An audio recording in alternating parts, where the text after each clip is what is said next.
Hello and welcome to the Fit to Transform podcast, where you learn how to train and diet effectively and, most importantly, how to maintain those results for life, once and for all.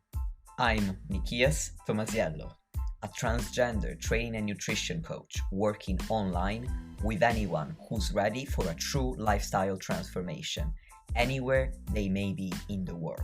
As a friendly reminder, any and all information provided is for educational purposes only. You should consult with your doctor before implementing any changes to your diet and exercise program.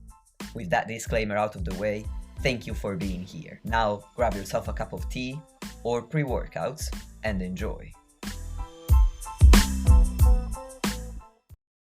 Yo, dear listeners, welcome back to the show. Today I have an exciting interview with Stevenson. I'm going to break this up into two parts because we ended up talking for nearly 2 hours. So you're going to get the first part this week and the second and final part next week. And without further ado, let's get straight into it.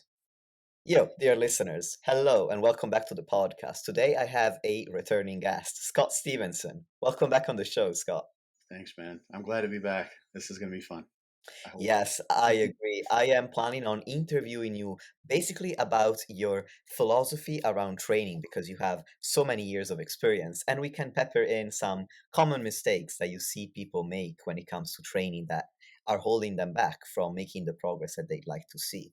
So my first question here is on your view on the impact that volume and proximity to failure have on muscle growth. And in addition to that, if you think there is an interplay between that, what you think of that interplay, what your thoughts are on it. Yeah. So I thought about this. You sent me a really nice outline. I thought out what's the best way to come at this and not miss the forest for the trees, so to speak. I think an important thing to know or just to have in the back of someone's head is what are our training principles? You're talking about volume, number of sets each do, proximity to failure, effort level. Those go into what I would say the dose of the training is. But we have basic training principles, one being progression of some sort, one being overload, or sometimes progressive overload. Specificity of training is a basic training principle. You can see this in the exercise science world. Like a great example is if you have people train, say, knee extension at different speeds of knee extension, they will get stronger at the speed at which they trained, right? So you can see in terms of externally measurable performance a very strong specificity of training effect. And there's all sorts of manifestations. Range of motion is another one for strength, for instance. There's individuality, which is super important. Right, that goes into your question of how much volume would be right and how hard should you train in terms of reps in reserve. There's adaptation. The idea is you're trying to evoke an adaptation that partners with progression and overload, and then of course reversibility. If you stop training, then you will lose your gains at some point in time. But when we look at that idea of specificity of training and interindividuality, or another one that's important, I think, is variation. Maybe we'll get to variety or variation. That's important. Just doing the same thing all the time doesn't seem to pan out as well as having some periodization in place. With bodybuilding, that makes sense, or a variety of exercises, what have you. The thing that's really interesting about bodybuilding is our adaptation, our performance is trying to hack into the biology of our muscles, particularly our entire system to create this hypertrophic adaptation. Normally, you do definitely see a relationship between muscle size and the amount of force that can be produced, voluntary strength. There's a specific tension notion that can be measured. People, for instance, in the muscle biology world, will look at specific tension of muscles or individual fibers, and there's a force velocity curve. You can look at all the basic physiology of muscle. But the adaptation we're looking for is one that is not necessarily what has to happen. So if you take someone and I want to make you the best sprinter you could possibly be. They may not have world-class genetics for being a 100-meter sprinter, But if we train them as a sprinter, they're going to get, you're going to see an adaptation there. In most cases, there will be responders and non-responders. There's non-responders in terms of muscle growth, and there's non-responders in terms of increases in aerobic capacity. But you can get some specificity of training. You know, when you train that way, you're going to get better at sprinting. You wouldn't expect to get better at marathons necessarily, unless you're just completely out of shape and you have some generalizability going on there. But when it comes to muscle growth and strength and improvements in performance, we have neurological factors. We have other ways in which the muscle itself can potentially adapt. So if, for instance, the stimulus, let's just think sort of teleologically here from the perspective of the muscle. It's like, what am I being presented with that I have to adapt specifically to? Well, we're picking up heavier loads than we experience at any other time of the day, probably. Unless you're doing manual labor, every once in a while you have to move something really heavy, right? And we're also repeatedly lifting it up and down, which is kind of an unnatural act, like I talk about all the time. And you're going to do, say, 10 or 12 repetitions with that. If then the adaptation would be to be able to get more repetitions, that can be had by changing the content of the glycolytic enzymes, for instance. So we can produce ATP more rapidly and then use it more rapidly and or have more of it available to do more reps. We can increase mitochondrial content. That might help slightly with lactate clearance, things like that. We can also shift the myosin isoforms to a more endurance-oriented scenario. Actually, you see that with typical resistance training. Those type 2X fibers tend to go in the direction of null. They vanish. That myosin tends to vanish. So muscle becomes slower and more endurance-oriented. But that's not, we don't care about that. No one's winning a bodybuilding competition because they have more hexokinase or lactate dehydrogenase or what have you than someone else. They're winning because they have more muscle mass, right? So the question is then, how should you dose your training to evoke this adaptation that isn't necessarily going to, it's not entirely specific to the type of training. I still believe that form follows function, right? So if you create a scenario, I'm getting to your question about volume and reps in reserve here, but if you create a scenario where the performance that you're able to produce in the gym, so let's say you're doing a higher of 15 sets, or let's say 10 sets in a workout for a given muscle group, or 9 or 12, 3 or 4 exercises, 3 or 4 sets per exercise. And over time, your volume load or the weights that you're using for sets of the same number of reps increases. That's going to manifest, hopefully, unless you've got the worst cards possible as far as muscle growth goes, that's going to manifest as an increase in muscle size.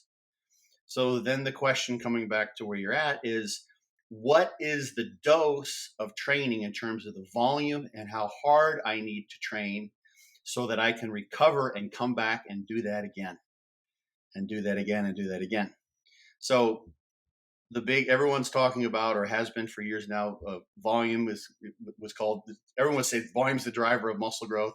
There definitely obviously is a dose response relationship between training, number of sets that you do, when you're even using a partial set methodology, which has become, I think it's a great development in the research literature, to take an accessory muscle. Triceps would get a half a set for every set of bench press that you do, for instance. And you see a dose response there. To get into the weeds with that literature a little bit, it's a little bit iffy to me. Just, you mentioned my experience having been at this for over 40 years, training someone to be able to go in and do, for instance, some of the higher volume routines out there that suggest that muscle growth is even higher with higher volumes, almost to with no end in sight. There seems to be there's not a plateau that's achieved in terms of the dose response looking at volume. Doesn't seem like it's something that it passes the reality test, as far as I can tell. To go in and do 5 sets of squats to failure and 5 sets of leg press to failure and 5 sets of knee extension to failure on a Monday and then a Wednesday and then a Friday, and to keep doing that for weeks on end. That is something that there are people who could do that. There are people that are enhanced that could make it through that. But for your average natural person, um, there's something that I think that there's going to be a governor internally. Jim Noakes, I've talked about this on many podcasts, that's going to hold people back, and they're going to quote unquote sandbag to some degree in terms of what really failure is. So when you're looking then at that dose response, the more sets you do, the better you get.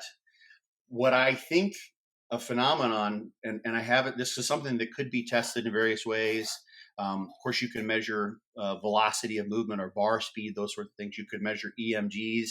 You could spot check people on their effort levels and correspond the RPE with an EMG, for instance, and see if you go in and say, okay, in 1 hour, you've got one set that you're going to take to absolute failure with perfect execution. And that is the set that's going to determine whether or not you get into this graduate program in exercise science, or whether or not your family lives or dies, what have you. And they do that quote unquote death set, right? And then you compare that effort level with what happens when they're 12 sets deep on the third lifting session of that week. It's just not going to be that way.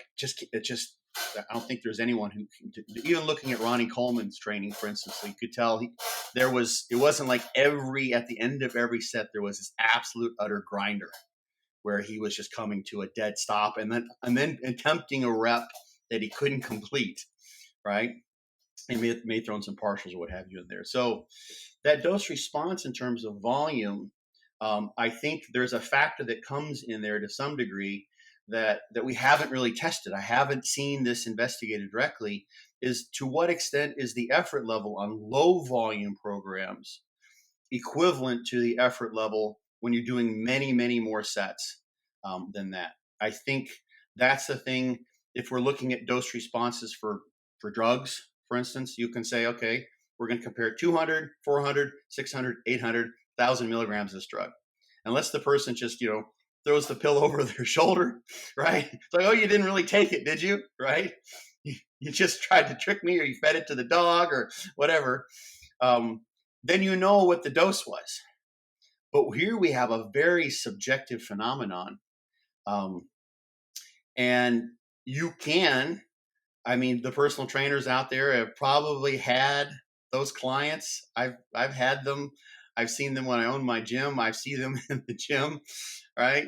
That you're like, okay, I can tell you're feigning the effort. You're making this look. It's like you're faking an orgasm here. Like this, I know.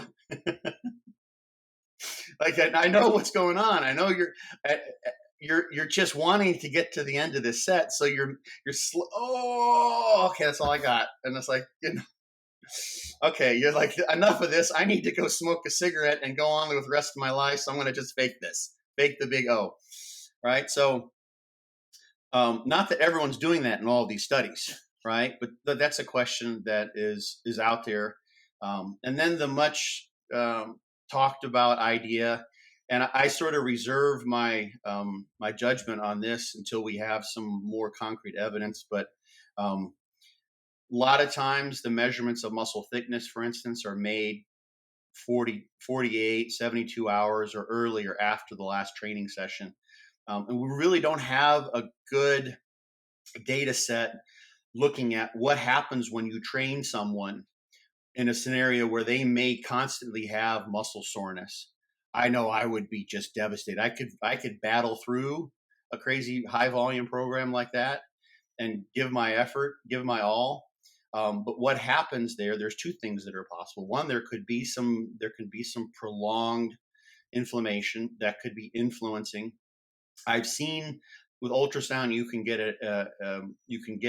some insights into the water content, the nature of the tissue that you're measuring the thickness in, to see whether there's inflammation there. But I like to see that done for instance, on a daily basis. Take a cohort of people, train the bejesus out of them, and then follow that up and what happens. And we have this really interesting. There's a case study with a Norwegian. I think he was a power lifter, um, and they followed him for like up close to 3 weeks afterwards, and he had sort of a rebound hypertrophic effect, where the muscle actually was larger. Three of the fibers were, I believe, 3 weeks after the last training session. They had him doing like doubles for several days before he stopped the train. They really intentionally sort of pushed him to the point where there was not going to be much left. They couldn't have gone much further. So there's also some possibility. I mean, there may be a catch-22. I'd like to see this investigated. Let's say you wait 5 days and then the water is gone, but because now you've had an extra 2 days of recovery, you may be creating some muscle growth. That's possible. If we wait 2 weeks, maybe the muscle will be bigger then 5 days afterwards. I don't think that rebound growth is that big of a deal. It doesn't happen that fast. But there's some post-training muscle size issues that box hasn't been completely checked in my mind. So that's the volume idea. I just rambled for quite a while. I should probably give you a chance to step in with questions you might have before I continue. I was thinking about what you were saying, and my understanding is that you're saying that with volume, there seems to be this dose response. And the more we do, in theory, it seems like the more muscle growth we get. And you were saying in these studies, we've seen studies where they were doing upwards of 40. The most high volume study I'm aware of, they were doing 42 sets per week just for the quads, as far as I know. And you're questioning, is that even possible to take all of those sets to failure forever? And my understanding, based on the what I've heard the authors of these studies discuss, is that potentially there is a cap. At least I think it makes sense for there to be a cap to how much volume we can do before we start seeing that results either flatten out or potentially even start getting worse because we're no longer Mm-hmm. recovering. Because, for example, I interviewed Jake Remmert, who recently released a paper where they actually tried to look at the per session volume that seems to be, in quotation marks, most effective.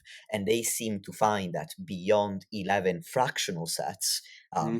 per session, they didn't, the data that they had, with the data that they had, they couldn't detect any significant hypertrophy beyond 11 sets. So that's already a Mm-hmm. cap per session, right? So it makes sense to me that if there seems to be a cap on per session volume, there must be a cap on per session, on per week or per longer Mm-hmm. unit of time volume. Having said that, ultimately, when I coach people, the greatest bottleneck is not really what the body can recover from, but really it's time. Like if Yeah. 42 sets for quads, let's imagine that somebody could recover from 40 sets per muscle group. I mean, at that point, they're living in the gym. And the majority of my Yeah. clients, if they can train 3 to 4 days a week, that's a lot, right? Right. And for an hour. So I find that the real cap to volume for most people is really their time availability as opposed to the muscle growth or their ability to recover. So that's one thought that came up for me when you were discussing the potential existence of a cap on this dose response relationship or a limit on it. And then it seems like you were questioning, okay, but also if we train people to a certain proximity to failure on a low volume program versus a higher volume program, how does that change the outcome? For example, and what I interpreted that as is the question that I keep asking myself, which is there seems to be part of the fitness community that thinks that a low volume program to failure is as effective as a higher volume program with more RIR, so more reps in reserve. But at the Mm-hmm. end of the day, as far as I know, we don't know that yet. And that's the Mm-hmm. question that I've been asking myself. If we dose the proximity to failure Right. differently, how does the volume, the set volume, um, how does changing that change the outcome? Can we reduce the number of sets that we need by training closer to failure and vice versa? There's a couple thoughts before I get to that one. There actually is a meta-analysis. I covered this on my podcast. I don't know. I think it's out now. Petito et al. 2020, and they found basically of all the things they measured: fat-free mass, lean body mass, various outcomes of muscle mass. I think they had in the fat-free mass maybe 65 studies. Anyway, of their whole analysis, the only factor that they found an association correlation with and increases was a negative correlation between number of sets per session. So if you did too many per session, there was a negative impact on the extent to which muscle mass was gained. And you see that That's in interesting. terms of that's what junk volume is about, right? You see that in terms of how much you can turn on protein synthesis in animal studies. And there's the old saying, you can train hard or you can train long, right? So yeah, that was the comparison. I mean, to really get a good handle on that, you would probably need to have multiple groups um, doing multiple volumes to failure, and then with 1 or 2 reps in reserve. Um, that is what I have seen. Is that the harder you train, the less volume you're going to recover from. So simply based on that, if you train, you can make up for to some degree for lack of effort by doing more sets, having more volume. Um, and one of the issues with some of these studies, although that Petito meta-analysis threw all this for a loop because they found no association with training age or training experience and the extent of muscle growth, fat-free mass increase. There was no law of diminishing returns. The more trained individuals did not experience, in fact, numerically, it looked like there may have been more for those who trained 4 years or longer. Oh, wow. check out the podcast. Yeah, it's not talked about very much. It's been out since 2020. I'm sure maybe it's sort of I can't. I'm not going to repeat the whole podcast, but the idea that I suspect is that individuals who are subjects, who are experienced coming in, who are willing to say, okay, I'm going to hand over the reins. I'm going to be part of a study for 8, 10, 12 weeks. Those may be the ones who have been floundering, have a lot of room for progress. And when they come into the studies, maybe they weren't progressively overloaded. Maybe they weren't doing basic things. And part of the reason for their study, for going into the study, is so that they could get a better handle on a scientific approach or some sort of an organized approach. And then they finally started a good, solid program. They had someone motivating them, what have you. The people who are already doing that, who already have been dotting their I's and crossing their T's and training like animals and progressively, they don't go do studies. So there's a selection bias at work here potentially.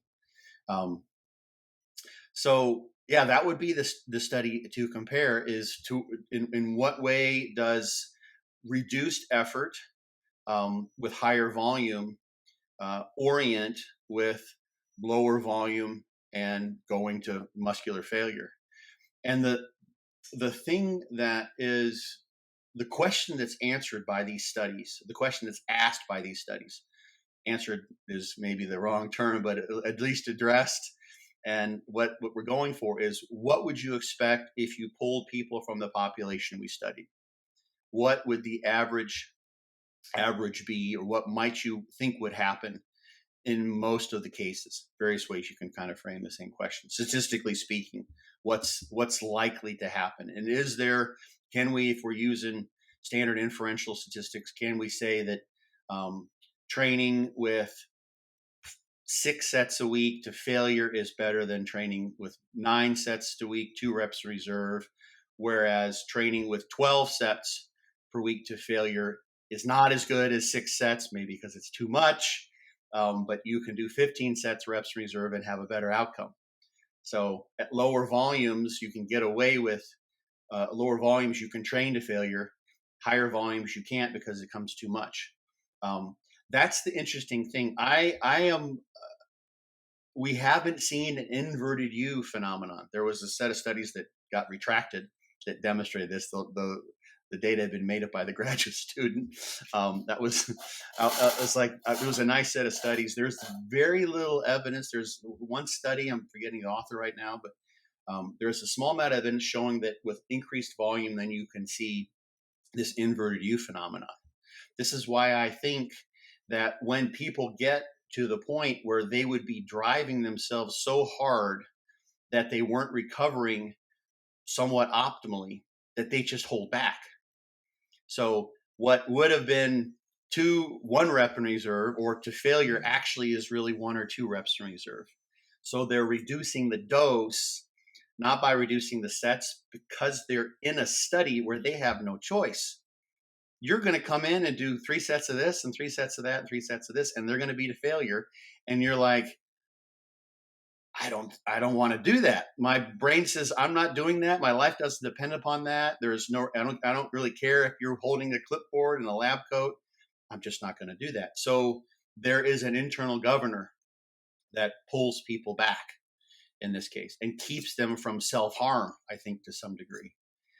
Otherwise, I mean, look, there's a decently large body of literature looking at overtraining, and the majority of those studies can't produce an overtraining effect where they see a regression in performance, because individuals won't push themselves that hard in most cases. You have to be truly maniacal to do that. So another sort of limitation, kind of looking at this, what we can pull from the studies is one of the things that I think is it's a praying principle I didn't mention, but I think it's one of the most important, especially for bodybuilders, is the notion of auto-regulation. So if you, and then there are, like, we'll look at it from this direction. There are studies, a very few, but there are studies. I think Thomas was the first name on one of those, where they made mid-program measurements of muscle size. And you see an increase initially that then regresses over the course of the training period. So there's scenarios where you can have individuals that are training and making progress, right? At which point they probably would, if they were auto-regulating or they had a coach who's paying attention, or they looked at what was happening to their training loads, where they would take a deload. We're stagnating here. And if we keep going in this way, we're going to start regressing. So that's when you might try to do a functional overreaching type of thing, which is what I have in my training system, for instance.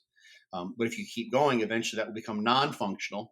Are you familiar with those terms? I figured you are. Yes, absolutely.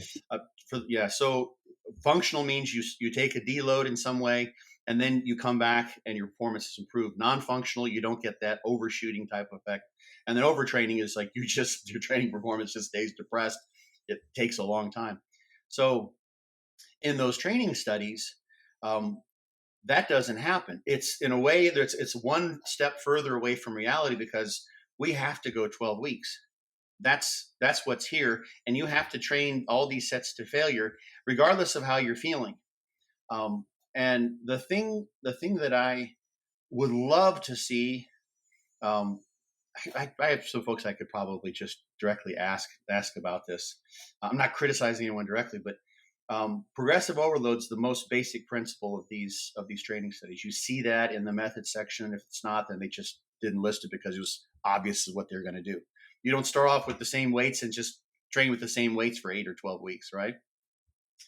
And what I would really like to see is to what extent the improvement in volume load. I don't even think there's Martin Refalo's study with Eric Helms where they trained one leg.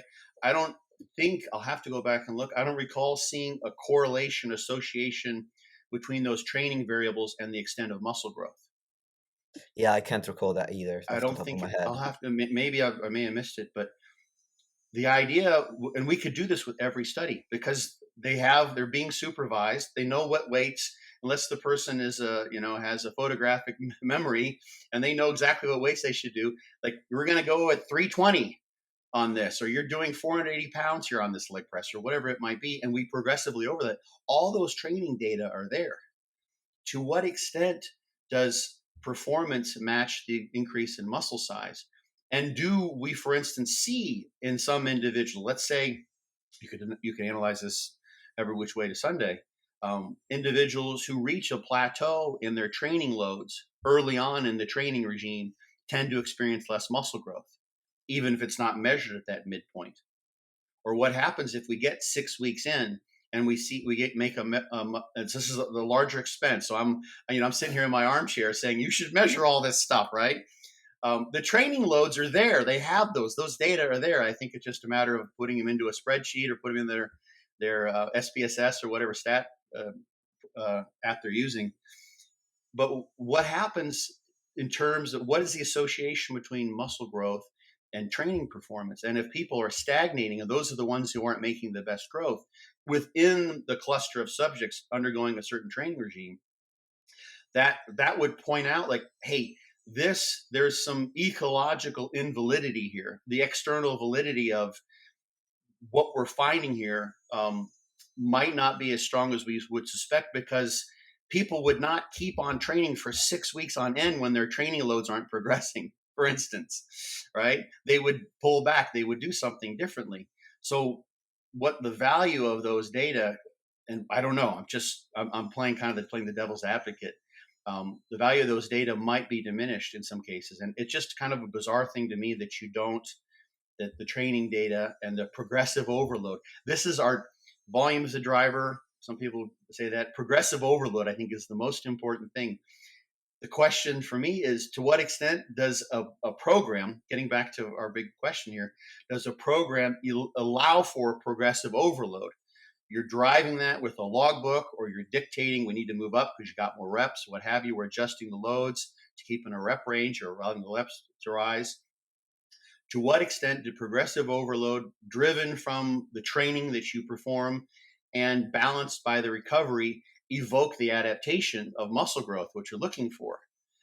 And that's the important thing, I think, on the individual basis. And you could look at that at these individual studies where there is no auto-regulation of the program. You just do what's written. Everyone's doing the same thing.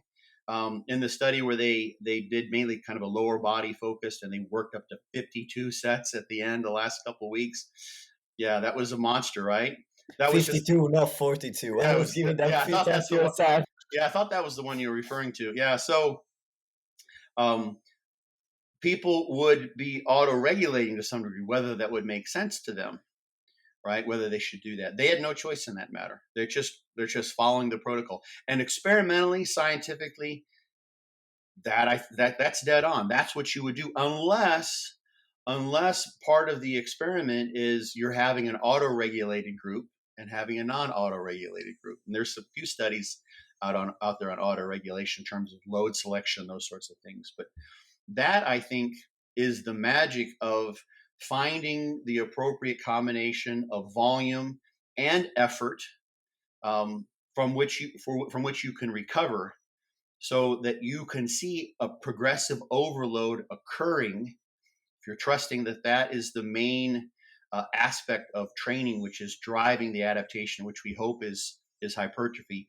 I think I tell this to my clients or people I do consultations with all the time, is like, there's almost no way around it. If you start off and you're incline pressing 185 pounds for 8 reps, and over the course of time you get to 275 for 8 reps, it's going to show up in your chest, right? Even if that's not even the best exercise, you're going to look like a guy who can do that. The form will follow the function.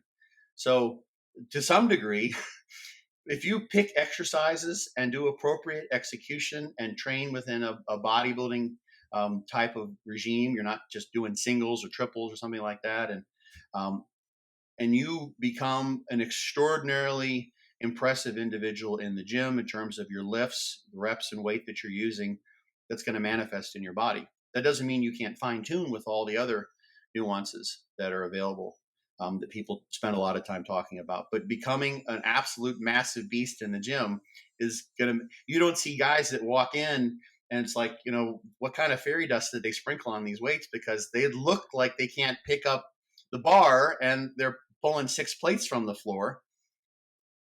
It's going to happen along the way, but that's an auto-regulatory process.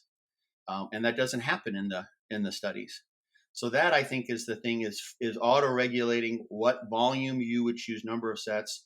And then, and you mentioned this is super, super important. You mentioned this in context of time, but some people just don't want to train to failure. They'd rather, and I mean, there's inherent dangers, to be honest. The more I see many people who, you see it all the time, like when people are squatting and they'll get in the open face squat racks and they'll step out and they don't even have the bar, the safety bar there underneath them, and they're just squatting in the open. And you see these fail videos on YouTube. It's like, I don't know why gyms even have those things, because they're unsafe. You should, if you pull a muscle, and I've seen this happen, I've known people have this happen, there should be a safety. I competed once with the guy. He was in a wheelchair. He was in the regular open division. He was in a wheelchair. Chatted with him. They allowed him to do this because was planning on doing the show, and he was from the local area. The judges knew him, and they just presumed that his lower body would match his upper body. And he was leg pressing 1,500 pounds or something like that. And he blew a patellar ligament on the one leg, and then he couldn't hold it with the other leg. And the whole leg press came down and broke his legs multiple places, blew out the other quad. There's no safety bar. There's no safety catch in some of these leg presses. I don't know. Yeah, that's why. true. That's crazy.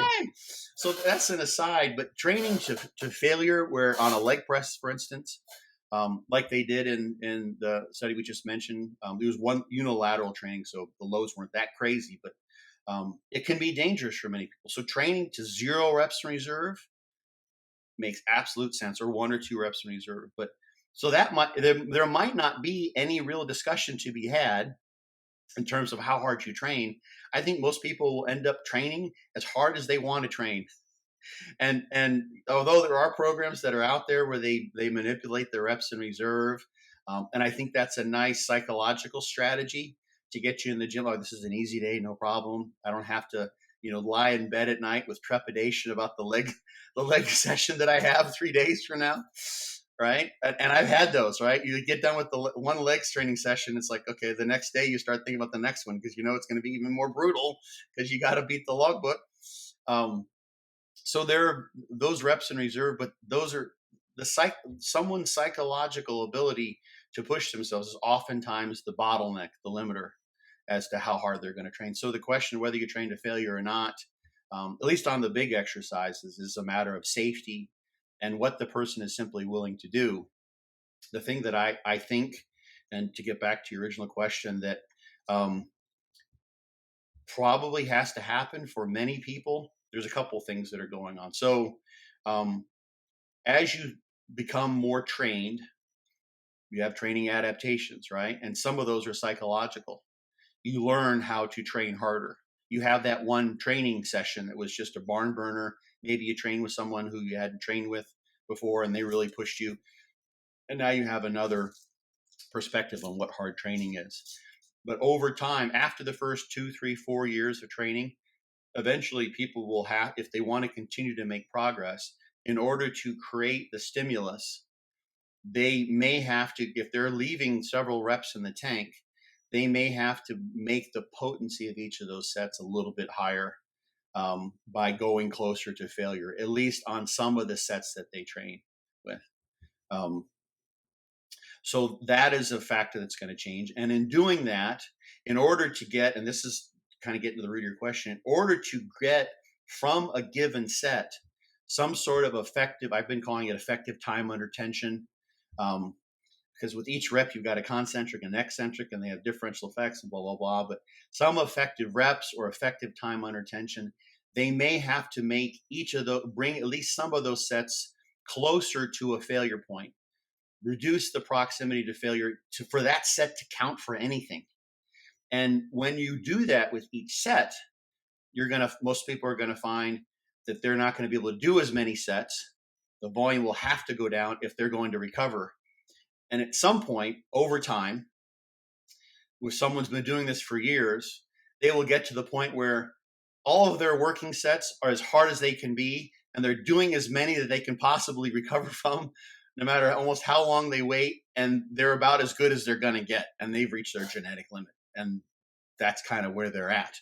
They're not there. You can't. Let's use the 100-meter dash example. If you train like Usain Bolt, you wouldn't be as fast as him, right? And you want to try to. Some people might do. You're doing like 20 meters, or you're doing starts or 60-meter dashes, or what have you. And then eventually, and some of those are 90% speed. I'm no sprint, so this is probably hogwash, but just take it for the analogy it is. But you're doing some partial and you're working on your form running and blah, blah, blah. But you got X amount of maximal effort sprinting you can do. And at some point in time, you just run up against a ceiling, is that you can't run any faster. You can't try any harder in the gym, right? And no matter how much you push the food and try to gain weight, you simply aren't going any further. That's when people put in PEDs and those sorts of things. But there is a human limit, a genetic limit. But I think to approach that, if you think about, use the twin experiment analogy, if you have one twin that always leaves 2 reps in reserve, and the other twin who figures out how to manage his training volume so that he can recover properly, and he's willing to train up to failure over the course of multiple years of training, I would suspect that twin who's willing to train harder and create a more potent stimulus, he may be a little bit better than the other twin. Now, whether that's worth it to have brought yourself through the masochistic torture of training like that for so many years, probably not for many people. But for others who are looking to go from 4th place in a high-level bodybuilding competition to winning, because they've just got a little bit more roundness and they've hit muscles in a way that they wouldn't have other blah, blah, blah. There's a number of things. That little small amount of improvement can be the difference between being off on the side on the first call out and being the one who's got the big trophy, potentially. Just to reflect back what you've said so far, Yeah. It seems like your philosophy is the volume and effort need to be combined for the purpose of enabling progressive overload to continue occurring. Yeah. And the bottleneck that you brought up for many people is the willingness and the ability to push close enough to failure for that to happen, especially when they become more trained. And in order to create enough stimulus to continue growing, you're saying they may need to get closer to failure than they were able to or willing to do when they initially started training. As an aside, I really liked when you mentioned the psychological training adaptations, because that's what I always tell my clients. I talk about training your brain, because I noticed that when somebody starts training, it's almost like your brain has certain safety catches where it prevents you from hitting actual muscular failure when you think I've given everything I can to this set and you stop. And actually, if your muscles were to continue pushing, they would be able to. And I've noticed that the more trained somebody becomes, the closer these safety catches get to your actual muscular failure. It's like your brain realizes, hey, we've done this long enough. We know it's not life threatening, so we're going to let you get closer to that point. And so I really liked what you said, because it just fits my own experience as an athlete and a coach. But anyway, that aside, what I am thinking is, you said that the bottleneck then is we need to get closer to failure over time, and eventually we're going to do, Yeah. as potentially we Yeah. may have to do sets that are closer to failure and than they were when we started training. What I'm wondering is, what do you think about the possibility of swapping intensity of effort for sets, where one might say, well, what if I take advantage of the dose response relationship between sets and muscle growth, and I don't want, or I cannot push closer to failure on the sets that I'm already doing. I have the time availability. I'm going to do more sets. What do you think? Would you think that might be equivalent? See, here's the interesting thing, and this relates back to something I mentioned earlier, is that there is a plethora of adaptive possibilities available in order to adapt to the resistance exercise, the resistance training stimulus, all those enzymatic things and the muscle hypertrophy. You look at some of and these guys are enhanced. Look at some, at least the best, biggest enhanced. There's conspicuous examples, flex wheeler people who talk about, Paul Dillett, I mentioned those guys who never trained to failure. In fact, they didn't look like they really trained particularly hard in some of those videos. I think sometimes they're prep videos, so they're bringing things down, and maybe the PEDs were going up, so you can't. It's just a snapshot in time. You can't say for sure.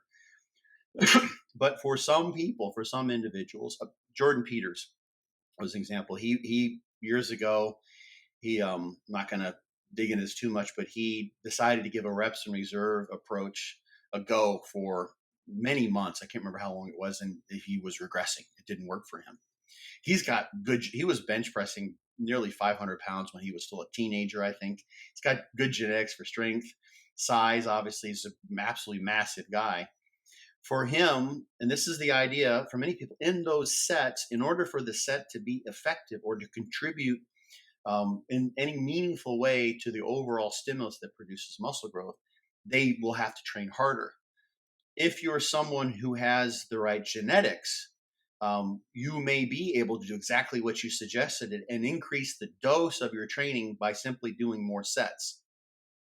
The way to test that is to see, okay, in what way is there some progression in my training performance happening? So if you were, for instance, go with a timer, I'm doing 1 minute rest intervals. That's how it is. And you are very, very meticulous. You literally spend those 1 minute rest intervals writing down what you did, reps, etc. And you're not doing any forced reps or partials, whatever. So you can really get a good idea what your volume load is. And you find that, yeah, I'm doing this in a manner that my volume load is going up over time. I've added sets. I'm not getting stronger, but I'm becoming less fatigable. So I'm getting more reps in those sets when I do them, especially probably at the end of the workout. If that is occurring and that can continue to occur for weeks, months, years on end, then heck yeah. Absolutely, that could be the case. I think that many people will not progress in terms of the loads they're using. And this is why I fall back to, if you look at individuals, Jay Cutler's one. You watch Jay Cutler's training. Jay was never really going to failure, but he did decently high volumes and his rest intervals were really short. And people tried to hang with him, they just couldn't, right? Because he was just a machine. What he was doing in the gym was impressive. And the loads, even though he was doing relatively short rest intervals and his reps were pretty high, the loads he was using were amazing. So for a smaller individual, someone with more average genetics, if they find that increasing their training dose by doing more sets with reps in reserve allows for progression in the gym, then yes. But if no one's getting slack jawed looking at what they're doing in the gym, and I hate to use that, but you should be like, I use this all the time. There's actually a normal curve on most stacks in most gyms. You look at where the pin goes, and it's more worn around the place where most people stick the pin because they don't go right in the hole each time. The top you don't see so much, at the bottom you don't see so much. You should be out at the end, on the tail end of that normal curve. If you want to be someone who is extraordinary in terms of the muscularity that they carry. So if that gets you there, you can look at the guys who do, what do they call it? The guys go on the playgrounds and they doing like all the stuff on the bars. Parkour. No, those are the flip. That's all the flips and that kind of stuff. Yeah, that's true. But the guys, like the guys who train in the hood, who don't have weights. Some of these guys are just, calisthenics. The kind of calisthenic stuff. Yeah. But they're just doing super high rep stuff. I think there's probably some selection bias there too. I haven't seen a study where they had people train that way, but people can do just push-ups, lightweight, and not go to failure. They're not but they're just doing a high volume and get a really good chest that way. But those are guys who could bang out 80 push-ups in a row, or women potentially too. So their performance is impressive. It's more on a muscular endurance spectrum. If you put those people who've been doing 50 rep sets of push-ups on a bench press, they would probably be much stronger than the average person. Would they be as strong as they could have been if they trained like a power lifter? No, that's not the idea. You train like a bodybuilder and get as strong as you can, because bodybuilding style training with a higher rep, you go below 5 reps on everything. That's not probably the best, just in terms of joint health and the volume you need to use. But so yes, you can do higher rep calisthenics types of things and get a really, really impressive physique. The evidence is out there. It's all over the place. The, the tough thing nowadays, especially sort of looking at the anecdotal evidence that's out there in the world, I just came across a study. I was writing something up, and there's I wish I could remember the author. I can send you these studies if you want afterwards. But the numbers were in the poll that they took 40 for women and 50% of fitness practitioners, so mainly personal trainers, were taking steroids. So you go online and you look at the people you Google these things and you pull up YouTube videos and you see people doing this type of training. You're going to find people oftentimes that are enhanced, and that completely changes the nature of how you're evaluating whether or not that works as a stimulus. But I think if you take someone who can do only 5 push-ups, right, and then you work them up, and there's some research suggesting that you can just increase the reps along the way. They haven't gone up to 50 reps, but we definitely have research showing that 20 to 30 reps will produce muscle growth, at least on the short term, as well as training in an 8 to 10 rep range on average. There's another study there I want to make sure I mention. But yeah, what you're talking about can indeed work. The question is, you can tell if it's working if you're just doing that and you're not logbooking, or you're not paying attention. You don't have, the simple way to do is come back to core exercises that you do for X number of reps and test yourself periodically, or do those in your exercise rotation. Say, okay, I was doing 155 2 months ago. I'm still doing 155. I'm adding all this volume, but when my best effort set, I'm not any better than I used to be. I've improved my fatigability to some degree. And maybe that will manifest. You probably get better glycogen storage. You may have some sarcoplasmic hypertrophy because of that, so to speak. But if over time that 155, whatever number I said, doesn't go from 12 reps to maybe 15 or 18 or 20 reps, that would be the time maybe when you would periodize and go to heavier loads. But yeah, you can definitely do what you're saying, but you just need to see if it works for you. And what I want, and I wish there were more studies like this. Hopefully there'll be a follow-up. There's a study with postmenopausal women, Carniera et al. It's a few years old now. They had them train with high load or low load for 12 weeks. I think they gave them a week sort of washout period, deload period in between. And then they switched them over from low to high or high to low. And they found that in the low responders for the heavy training and in the low responders for the light training, when they switched to the opposite type of training, they made better gains during the next 12 weeks, which is not what you would expect if the law of diminishing returns is applying and those heavy and light load training are equal, right? The gains should be less in the second half. But for those individuals who did poorly in the first half, when they changed either from low to high or high to low, they made better gains. So some people may be suited to lower load, higher rep training than others in terms of producing muscle growth. So there may be individuals, Jay Cutler obviously did really, really well with this. Training for him were light loads because he could do so many reps. And that's how he produced his muscle growth, because I would bet over time there was improvement there that manifested in what you saw in his physique over the years. Of course, you look at pictures of Jay when he was 21 and he was already world class, right? So there's genetics there that just can't be denied. But yeah, that's a phenomenon. Especially, I mean, we have blood flow restriction training studies where you can go super light and they're not taking those to failure. It's not like they're going to nothing, right? There's Katsu training. That's with elderly individuals or people with injuries, what have you. But you can do light training and not go to failure. I just think the form would need to follow function, but we don't have the evidence. For some reason, that aspect of the training doesn't come out, and I'm sort of flabbergasted still as to why.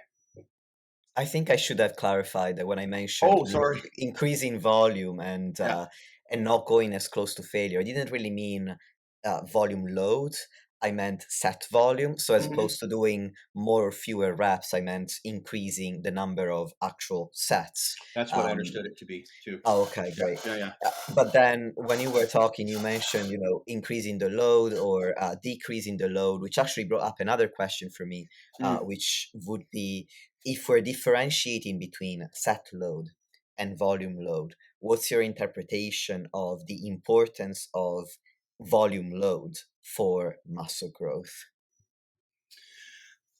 So volume load being the sets times the load that are used, right? Times reps, yes. Times the reps. So the workload that's being produced. That is what I would hope would go up over time. Like that's much more important than set load, just the number of sets that you're doing, or sets times repetitions, because that would include the weight that's being moved around. That means the pin is going further down on the stack. That means that more weights are going on the machines that are plate loaded. That I think is the important parameter. That should improve over any training program, I would hope. And if it's not, then you're not having an adaptation.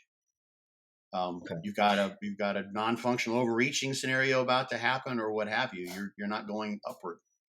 I knew that was what you were going to say, but Yeah, when there's a discussion of volume for the audience, it's not yeah. always clear if we're talking about set volume or volume load. So I All wanted right. to make sure we spelled out your thoughts on both, just to clarify it.